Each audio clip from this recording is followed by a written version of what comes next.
Salut les petits loups, alors on se retrouve aujourd'hui pour parler des dernières news sur Warhammer The Old World. Alors on n'a pas grand chose à se mettre sous la dent, mais bon, quand on a quelque chose, je pense qu'il faut en discuter. Donc on a eu un article qui est sorti le 24 juillet, et on va voir ce qu'il nous raconte dans cet article. Alors, bon... Déjà, oh là là, ça c'est les photos qui me font tellement kiffer, qui m'ont tellement fait rêver quand j'étais gamin.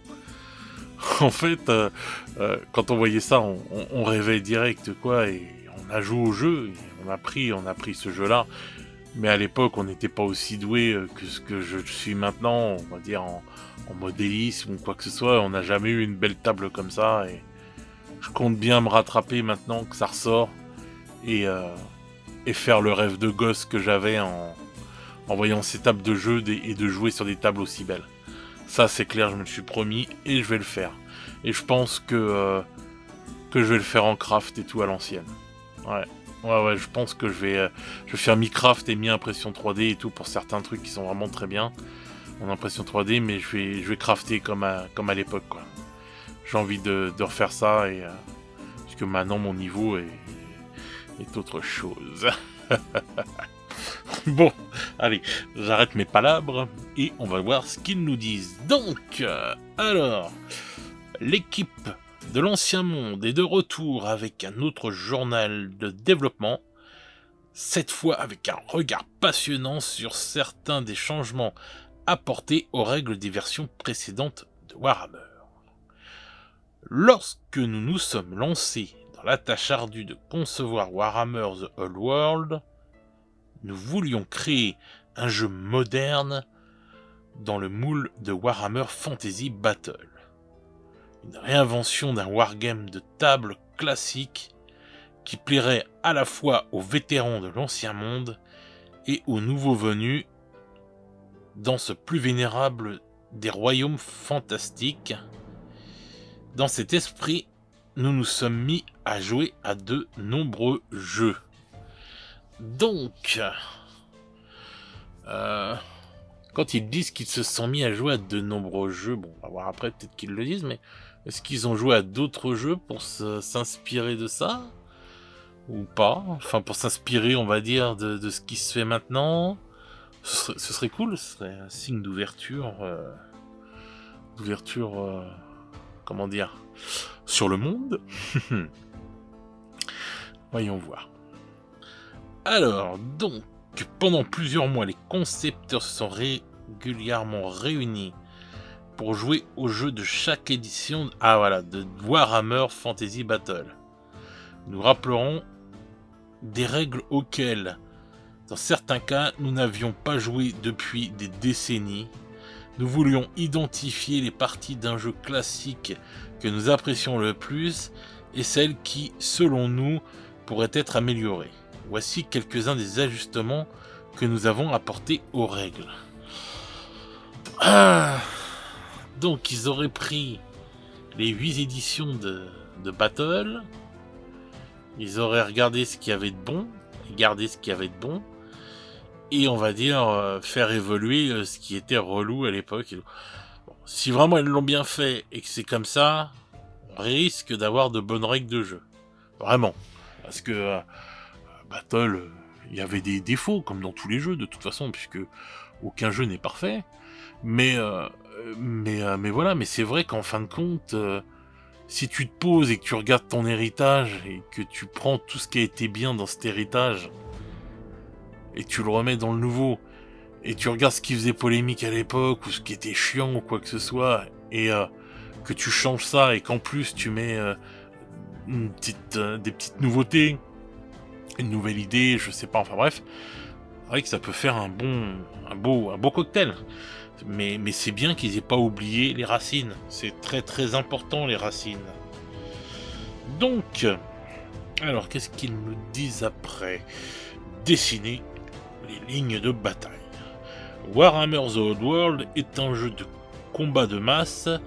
De grandes armées forment des unités régimentées qui avancent dans une intention sinistre vers l'ennemi. Les règles encouragent les joueurs à aligner les unités de taille variable en fonction de leur type et de leur rôle.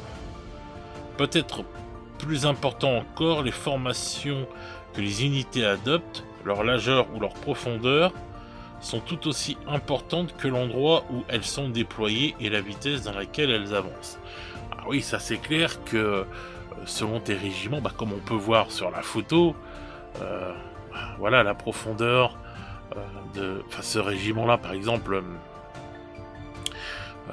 il est sur un rang, celui-là il est sur 3 rangs en profondeur et 5 de vent, voilà, et celui-là, enfin voilà. C'est vrai qu'on a plein de, selon les armes et tout. Parce que je me rappelle, on avait ceux qui tapaient sur 2 rangs aussi. On pouvait taper sur 2 rangs, mais c'était pas tous les bonhommes. Du coup, quand tu étais dans un régiment comme ça, je sais plus que c'était lesquels qui avaient le droit de taper sur 2 rangs. En tout cas, dans tous les cas de figure, ouais, c'est pas mal s'ils ont commencé à regarder ça. Ah ouais, putain, quand vous voyez ça, là, ça fait kiffer quand même.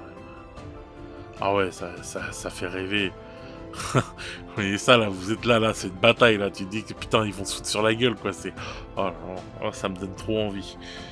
Alors, les règles encouragent les unités avec de larges façades, mais le nombre idéal de figurines par rang est décidé par le joueur et non imposé par les règles.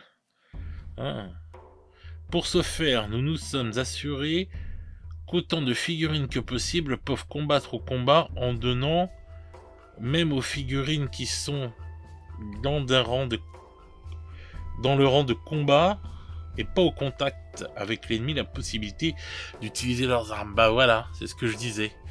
Donc en fin de compte, maintenant... Ah ouais, donc maintenant ce serait pas des troupes spéciales qui pourraient faire ça, c'est que tout le monde pourrait le faire, quoi. On va dire, en gros, je crois que c'est des maîtres épées de Heut, là. Donc ça voudrait dire que, bon il y a tout ce rang-là. Avant, il y avait, normalement, c'était tout le premier rang qui tapait et tout. Maintenant, on va dire tous les rangs tapent, donc alors ça voudrait dire... Autant de figurines que possible peuvent combattre au combat. Figurines. Ouais. Alors, on va voir ce qu'ils disent après. Combiné avec la liberté de créer et d'armer des personnages en choisissant parmi un large éventail d'options, les joueurs ont beaucoup de choix stratégiques à faire lors de la construction de leurs unités et de la rédaction de leur liste de rassemblement. Des choix qui, à leur tour, éclaireront leur tactique sur le champ de bataille. Oh. Ça voudrait dire que... Ouais. Est-ce que ça veut dire que tu te dis, bon tiens, je mets... par exemple, je mets ça et tout, devant je mets des épées de Heut avec des épées, et derrière je fous des lanciers qui ont des lances qui, du coup, peuvent taper sur deux rangs. Je sais pas. Bonne demande. Briser l'ennemi. Une chose que nous tenions à Warhammer, le vieux monde, à représenter était la poussée et l'attraction de la bataille, capturant la façon dont une armée sous pression succombera progressivement à la fatigue et l'usure. Pour y parvenir, les unités qui perdent un round de combat cèdent souvent du terrain à contre-cœur, plutôt que de rompre et fuir immédiatement, tandis que le vainqueur peut avancer pour faire valoir son avantage. Ah ouais, ce sera un peu comme dans une mêlée au rugby. D'accord, ouais, ça peut être pas mal et tout, parce que, ouais, au lieu de flipper et de fuir et tout, c'est vrai que ils peuvent reculer. On dirait la... Je sais pas si c'est ça, mais oui, si, on dirait la forteresse de l'époque qui était vendue, là. Oh putain, elle était bien, ça, je crois que c'était 200 balles. À l'époque, si je me souviens bien. Un des premiers trucs que Games avait fait, je crois, en décor, si je me souviens bien. Alors, les joueurs apprendront rapidement cependant qu'un ennemi rusé utilisera cette poussée et cette traction des unités combattantes pour tendre des pièges, et une unité qui avance risque d'exposer un flanc vulnérable. Ah oui, il y a une contre-charge. Ah ouais, bah oui, parce que le mec il peut mettre un truc au milieu, clairement, il te laisse reculer et puis hop, il te fait une tenaille, boum. Ah, si on peut avoir encore plus de stratégie, c'est ça que j'aime bien dans ces jeux-là. Voilà, c'est la stratégie. C'est que vraiment tu gères une armée et tu mets en place des stratégies. C'est un truc. Enfin voilà. Le pouvoir de la magie. Alors, la magie fait partie intégrante du jeu, même si les mécanismes de son utilisation sont simples. Les sorciers sans formation de l'ancien monde pratiquent d'étranges domaines de magie, de leur propre conception, manipulant les vents de magie et fabriquant des sorts qui conviennent à leurs objectifs. Bien qu'une telle imprudence puisse en alarmer certains, elle donne aux sorciers la liberté de lancer facilement un large éventail de sorts. Ah, ça voudrait dire qu'il n'y a plus des collèges de magie maintenant. Parce que... enfin, je me rappelle plus, mais avant on avait les sorciers améthystes. Enfin, ça c'était pour l'Empire, on avait... Selon le truc, ils avaient fait ça et tout. Maintenant, je sais pas, ouais. Bah, écoute, ça c'est pas mal. Ouais. Ah là là, c'est encore belle, hein, les figurines, franchement, quand vous les voyez. Moi, je trouve qu'elles ont de la gueule, hein. Regardez ça. Donc, pourquoi les refaire, franchement? Ah ouais, non, franchement, elles sont super belles et tout. Même celui-là, il est magnifique. Bon, après, on peut dire, ouais, il est un peu volumineux, un peu, voilà, mais moi, je le trouve très beau, hein, franchement. Bien sûr, on peut toujours faire mieux. Pour refléter cela, le lancement de sorts a été libéré et réparti sur les différentes phases du jeu plutôt que limité à une seule. Oh, ça c'est intéressant. Ce faisant, nous nous sommes assurés que chaque sort disponible pour un sorcier peut avoir un impact significatif sur la bataille s'il est lancé au bon endroit et au bon moment. Ah, c'est génial ça. Oh ouais, ça c'est trop bon ça. Les situations où un seul sort peut décider de l'issue d'une bataille sont rares. L'accent est passé du suivi des poules de dés et des mains de cartes au positionnement des sorciers. Bah oui, parce que de toute façon, oui, tu tires, si tu réussis pas, si ton sorcier il est pas au bon endroit sur le champ de bataille pour pouvoir faire le truc. Ouais, ça veut dire, ah ouais, ça fait de la stratégie, ça c'est génial, ça. Ça c'est une très très bonne idée, je trouve. Cela signifie que les joueurs devront planifier à l'avance, voilà, déplacer leurs sorciers aussi soigneusement que n'importe quelle autre unité, à la fois pour s'assurer qu'ils peuvent apporter leur magie au bon endroit au bon moment, et pour s'assurer qu'ils peuvent contrer les sorts des sorciers ennemis. Bah oui. Oh là là là là, oui, ah oui, putain, alors là, niveau stratégie, franchement, ils ont assuré. Ah ouais, parce que là, avant, les sorciers, on les mettait un peu en arrière et tout, ils balançaient son sort pendant la phase de magie, vas-y, après, tu l'entends plus, à moins que il est en train de se battre, enfin, parce qu'il y a des troupes qui sont arrivées sur lui au corps à corps, ou des trucs comme ça, mais la plupart du temps, voilà, quoi. Mais là, maintenant, le sorcier va vraiment prendre part à la bataille, et il va falloir que tu le bouges, donc les sorciers à cheval, on va dire que ça va être vachement intéressant, parce que bon, bah, ils vont bouger plus vite, et voilà, où tu vas peut-être mettre même 2 sorciers pour pouvoir... Ah ouais, ça peut être pas mal, hein. Parce que si le mec, il est sur le... Parce que si t'as qu'un sorcier qui est sur ton flanc gauche, en train d'aider et tout, etc., et que de l'autre, le mec, il a un autre sorcier de son flanc droit, qui est en train de te faire un gros sort et tout, etc., et que tu pourras pas le contrer parce que t'es trop loin, ouais, c'est vraiment pas mal, parce que tu sais pas où ton pote, il va attaquer, etc. Ah, c'est vraiment bien, hein. Franchement... Là, pour le coup, la magie, là, comme ils ont fait là, enfin, les grandes lignes, parce qu'on n'a pas vraiment beaucoup de trucs, mais sur ce qu'on lit là, moi, je trouve ça pas mal. Dernière pensée. Ces mécanismes de jeu passionnants et bien d'autres encore, combinés aux éléments classiques d'un jeu bien aimé, donnent aux joueurs anciens et nouveaux de quoi tenir compte lors de la planification de leurs armées et de la maîtrise de leurs tactiques. C'est une passionnante et nous avons vraiment hâte de voir les rangs serrés des armées fantastiques défiler à nouveau sur les tables de jeu. Ouais. Bah alors, déjà, on va revenir. La magie, là, vu ce qu'ils ont dit sur la magie, je trouve ça juste génial, quoi. Franchement, il n'y a rien à dire. Sur le. Après, on n'en sait pas encore, mais bon, le coup que les magiciens vont vraiment dans une stratégie géniale, quoi. En fait, je sais pas comment dire, ça donne de la vie plus. Ça donne plus de vie au truc que, bon, c'est mon tour de tir. Bon, maintenant, c'est mon tour de magie. Bon, maintenant, c'est mon tour de charge. Bon, bref. Là, on va voir vraiment, et ça se trouve, tu pourras avoir des sorts de réaction, même si c'est pas ton tour. De dire, bon, bah tiens, je te fais un contre-sort sur ça, ou un truc comme ça. Ça peut vraiment être bien, quoi. Et ça va donner vraiment. Ouais, ça fait de l'instantané, quoi, si je puis dire, quoi. Ça fait du truc en plus, quoi, de la stratégie en plus.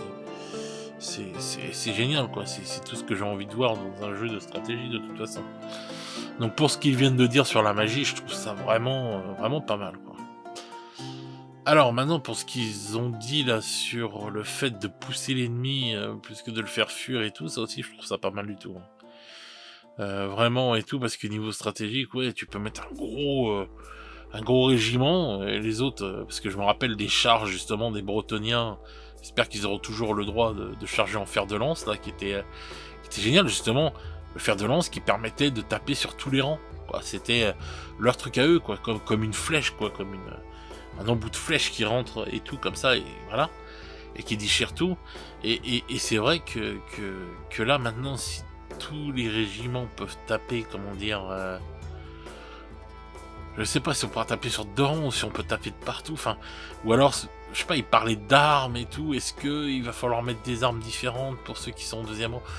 Je sais pas, mais j'ai l'impression que ouais, on va avoir pas mal d'options d'armes et tout, vu ce qu'ils disent. Mais voilà, quoi, donc ça c'était pas mal le coup du gros régiment qui recule et tout, et puis que l'autre, hop, il te reprend en tenaille et tout. Si le mec il est trop enjoué et qui dit ouais vas-y je te poursuis, je continue, j'avance, je te pousse et tout, etc. Ouais, ça donne encore de la stratégie en plus, et ouais, faudra pas faire trop le foufou, quoi, et tout, et se dire faut bien réfléchir, quoi, faut bien regarder et observer le dessin, quoi, en fait, enfin pas le dessin, mais comment se passe le champ de bataille, quoi. T'as intérêt à être bien aux aguets, quoi. Moi, le truc que j'ai pas trop compris, c'est en fait les options là de par an. Quand ils disent attendez, c'est où? Hop. C'est pas grave. Ah oui, voilà, c'est là. Les règles encouragent les unités avec de larges façades, mais un nombre idéal de figurines par rang est décidé par le joueur. Oui, bon, bah ça, voilà.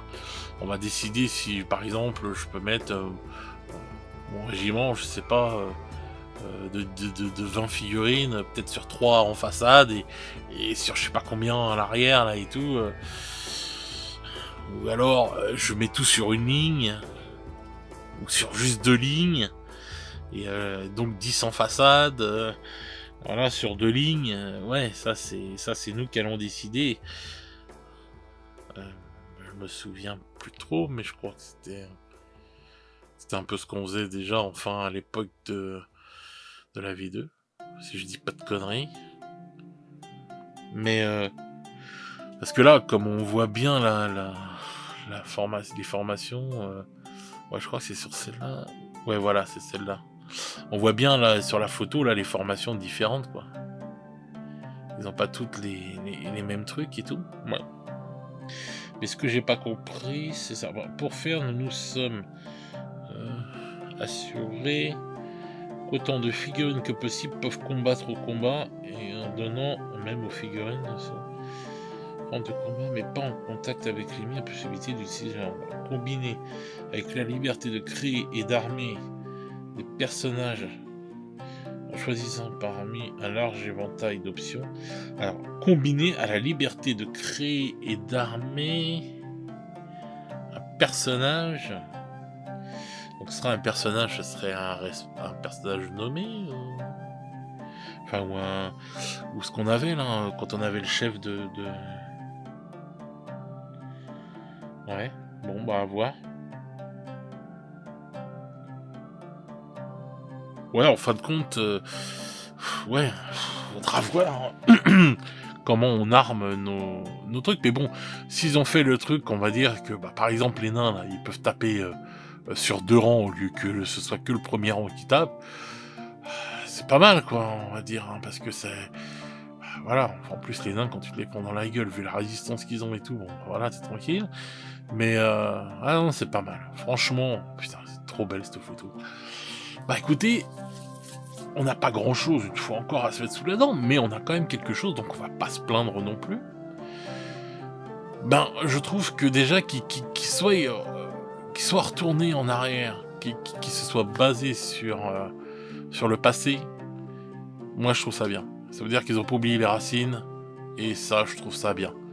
Parce que c'est ce que j'avais un peu peur et tout, je m'étais dit bon, ils vont peut-être vouloir zapper tout et recommencer, et voilà, à zéro et tout, et ça aurait été bête, ça aurait été idiot, vu tout le travail qui a été fait pendant tellement d'années. Et c'était pas même la 8e édition, enfin, chaque édition de Warhammer, ok, n'était pas parfaite, mais il y en avait aucune qui était vraiment dégueulasse, même s'il y en a eu des meilleures que d'autres. Donc on va dire que bah, c'est génial s'ils ont été... C'est intelligent pour se dire, bah attends, dans la V1 on prend ça, dans la V2 on prend ça, dans la V3 on prend ça, V4, C5, ta. En gros, ah ouais, ça c'était une bonne idée, ça c'était une bonne idée, tac, tac, tac, on remet tout ça, déjà on prend toutes les bonnes idées, bam, bam, bam, bam, bam. Bon, par contre, ça c'était pas super, hop, bah ça on va le changer, on va changer tous les trucs qui étaient pas trop super, que les gens n'aimaient pas trop et tout. On va dire, tu fais un équilibre, parce que peut-être que dans la V5, il y avait une règle qui était bien et qui a été changée dans la V6 et qui était devenue pourrie et que les gens n'étaient pas contents. Mais qu'entre temps, ils n'avaient peut-être pas changé dans la V7 ou dans la V8. Et de revenir en disant, ah non, non, c'est cette règle-là qu'il faut prendre sur les 8 règles qu'on avait dans ce type de règles-là, quoi. Bah ça, c'est bien, déjà. Et en plus, rajouter des petits trucs qui vont faire que le jeu... Bah, puisque les années ont passé, il y a eu plein de choses qui ont passé, je sais pas, les gens qui ont créé les règles, c'est plus les mêmes. Donc si vous voulez, on va dire une mentalité différente. Il y a eu beaucoup de jeux qui sont passés aussi. Donc ça peut te donner de l'expérience, se dire ah mais attends, tu te rappelles ce jeu-là et tout, ils avaient des bonnes idées, etc. Et on peut les adapter à ça. Bon bref. Donc s'ils ont fait ça et qu'ils ont regardé tout ça, qu'ils ont fait un combiné de tout ça, bon, on va dire voilà, sans faire son fanboy et sans faire le mec trop, voilà. Mais on va pas non plus s'auto-flageller hein, avant que ça arrive. Hein. Faudrait vraiment. Pour ça, j'aime pas quand on critique un jeu avant même qu'il arrive, quoi, et qu'on dise de la merde dessus avant même qu'il soit sorti. Ça c'est le truc qui m'énerve le plus. On va dire que là, vu ce qu'ils écrivent, on part sur de bonnes bases. On peut se dire bon, voilà, le niveau de confiance pour avoir des bonnes règles, il est niveau 60%, voilà. Voilà, du 60-40, voilà, on va rester prudent, voilà. Et voilà, je pense que voilà, c'est très bien. Mais sur ce que j'ai vu là, moi ça me plaît. Voilà, sur ce qu'ils ont décrit, là. Donc après on verra pour le reste. Moi là où je me pose le plus de questions, j'espère qu'ils y répondront assez vite, parce que, enfin, je crois qu'ils vont faire un point par mois. Donc là, ce serait le point du mois de juillet. Et qu'après on devra avoir d'autres nouveautés, enfin d'autres choses mois d'août, je crois. Je crois que c'était par mois, quoi, qu'ils avaient dit qu'ils feraient un point. Enfin bon. Moi, ce que j'attends de voir et tout, c'est comment ils vont sortir les armées, la distribution des trucs. Enfin, vraiment, comment ça va être fait, quoi. C'est ça que j'attends le plus. C'est ce qu'il va falloir qu'on attende longtemps avant d'avoir, je sais pas, les nains réédités, les orques réédités, etc., etc. Enfin voilà, quoi. J'attends de voir parce que je me dis, sinon, comment ça s'appelle, les armées de battle, les anciennes et tout, il y en a pas mal qui vont encore qui vont encore foutre ça en vente à droite à gauche là avec des prix de ouf et tout. Surtout si le jeu cartonne. Si le jeu cartonne, que les règles sont bonnes et tout, il y en a et qu'eux ils sortent pas tout de suite toutes les armées, il y en a qui vont se faire de l'oseille encore. Bref. Mais bon, ouais. J'ai vraiment hâte de voir ce que ça va donner. Ce jeu, je l'attends de ouf. Moi, je suis trop heureux en ce moment. c'est mes années 90 qui reviennent en force là, avec le retour entre guillemets du système épique, il y a Old World qui revient. Voilà, non, je t'ai plus. La coupe est pleine. Ils ont plus qu'à me faire un Space Hulk et là c'est bon quoi. Je suis aux anges. Ah non, s'ils me font Manoir, alors là, Manoir, je crois que c'est, je me mets à genoux et je pleure. De joie, hein, bien sûr. Bon, bah écoutez, dites-moi ce que vous en pensez, les gars, dans les commentaires. Si les gars ou les filles qui ont envie d'y jouer, dites-moi ce que vous en pensez de ces petites news que moi je trouvais bien sympa. Dites-moi si ça vous hype ou pas ces nouvelles-là. Je sais que beaucoup vont me dire qu'ils n'en ont pas eu assez, mais bon, on va se contenter de ce qu'on a et on va être content d'avoir ce qu'on a. Hein, on va rester positif, c'est toujours mieux. Et donc voilà, donc n'hésitez pas à me dire ça dans les commentaires et à me donner votre avis, votre vision, parce que ça m'intéresse toujours. J'adore débattre et parler de ça avec vous et de voir ce que vous pensez. Dites-moi ce que vous pensez par rapport à ce qu'ils ont dit là sur les régiments.